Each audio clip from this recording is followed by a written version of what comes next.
Number 1 जो हमारा topic होगा सतत आवेश वितरण।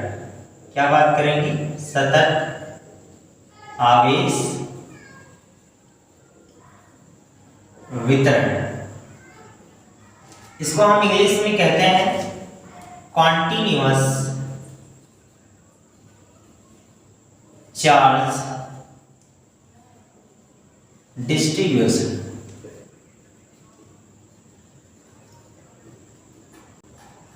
Continuous charge distribution. अब देखिए आवेश कैसे वितरित होते हैं, या तो किसी सरल रेखाखंड में वितरित होंगे, या तो किसी सरफेस पर, या फिर किसी वैल्यू में वितरित होंगे। अभी तक इससे पहले हमने एकांक आवेश के कारण वैद्युत क्षेत्र की तीव्रता निकाली थी, फिर दो आवेश जिसको हम इलेक्ट्रिक डायपोल कहते थे। अब हमें ढेर सारे आवेश के बारे में वैद्युत क्षेत्र की तीव्रता ज्ञात करनी है, तो उससे पहले ये सारे टॉपिक अगर आप समझ लेंगे तो आपके लिए ज्यादा बेटर होगा। तो सबसे पहला हमारा यहाँ टॉपिक होगा रेखीय आवेश वितरण। रेखीय आवेश वितरण, इसको हम इंग्लिश में कहेंगे लीनियर चार्ज डिस्ट्रीब्यूशन। यानी जब आवेश क्या हो, एक रेखा पर वितरित हो एक समान रूप से। तो हम यहाँ पर सबसे पहले मान लेते हैं कि यह कोई एक लाइन है और इस पर एक समान रूप से चार्ज डिस्ट्रीब्यूटेड है। तो हम यहाँ पर रेखीय आवेश वितरण में क्या निकालेंगे? रेखीय आवेश घनत्व निकालेंगे। रेखीय आवेश घनत्व। रेखीय आवेश घनत्व को हम यहाँ से प्रदर्शित करेंगे लैम्डा से, और लैम्डा बराबर क्या होगा? मान लेते हैं इसमें टोटल चार्ज कितने हैं? Q है, और इसकी लंबाई कितनी है? L है। तो हम यहाँ पर कर देंगे आवेश बटे L। ठीक है।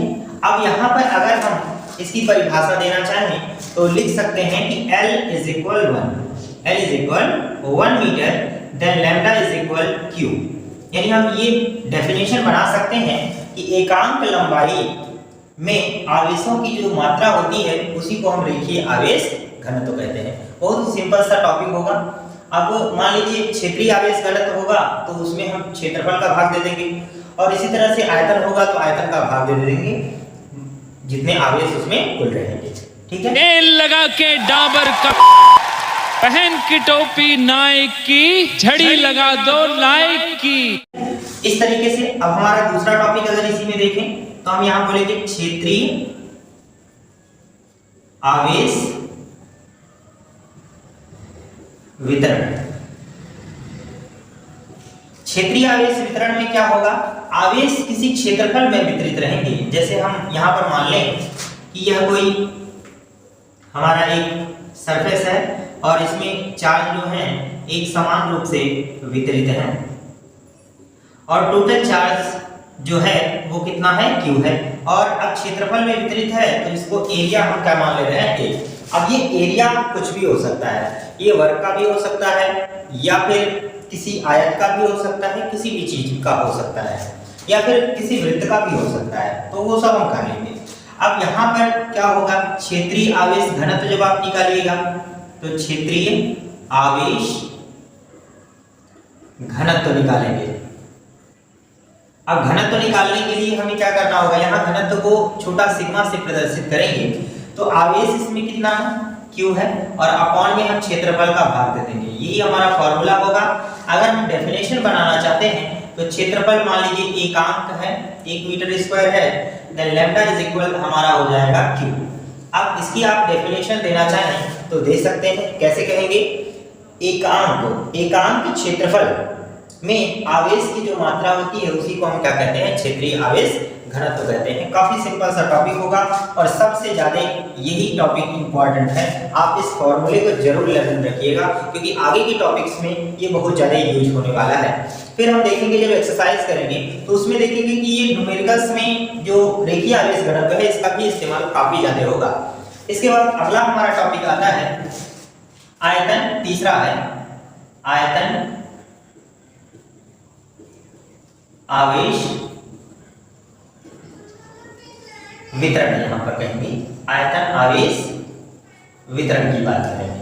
अब मान लेते हैं कि यहां पर कोई आयतन में है। आयतन आप जानते हैं कि ऐसा स्थान जो स्थान घेरे, ठीक है, ऐसी आकृति जो स्थान घेर रही हो। तो क्षेत्रफल तो एक सरफेस होता है, इसमें 2 ही डायमेंशन होते थे, लेकिन यहाँ पर 3 डायमेंशन होंगे, जिसमें लंबाई, चौड़ाई और ऊंचाई तीनों चीजें होंगी।